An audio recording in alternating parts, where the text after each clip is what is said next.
All right, so we've got sorry. We've got a couple of triangles, and it says we've got to map ABC, which is this guy, onto QRS, which is this guy. So I'm hoping you're looking at this, you're like, there's definitely a rotation.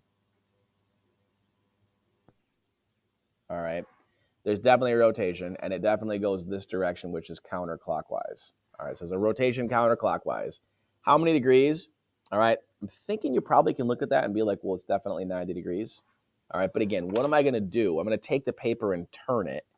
I'm going to use my computer here to let me erase my colors and stuff on here. I'm going to use my computer to spin this because I'm on my computer and I can't spin the graph paper for you. So I'm going to paste this guy. It's going to paste it way down here, of course. Let's drag it. Oh, and we're going to hang it. Let's undo that. Let's bring it over here and paste it so it doesn't do that. Shrink it a little bit. Let's bring it over here. Let's rotate it 90 counterclockwise. So rotate 90 to the left. So there it is. So there's where ABC ends up right there. All right, so ABC ends up right there. So let's plot those points on our original graph. Let's write them down first. So A prime, B prime, C prime. All right, so A is at 1, -2, B is at 1, 3, and C is at 1, 2, 3, 4, -2. All right, because you obviously wouldn't have the picture right next to it. So I'm going to go over here and I'm going to graph those points. So 1, -2, 1, 1, 2, 3, 1, 2, 3, 4, -2.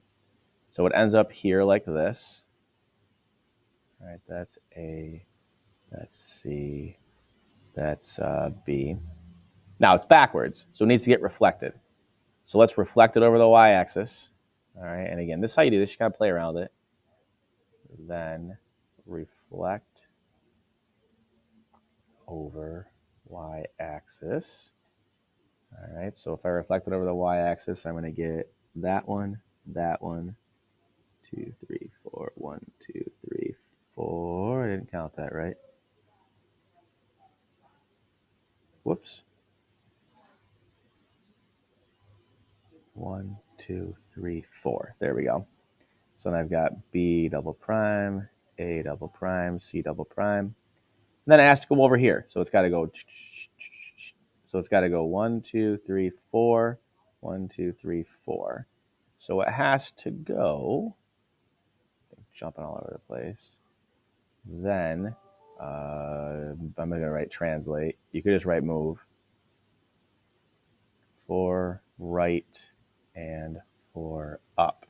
Normally when it says sequence, you have to have more than one, but don't hold that as a foolproof always thing like that. You could just have one. All right, there was one time that the Regents said sequence of transformations and it was only one.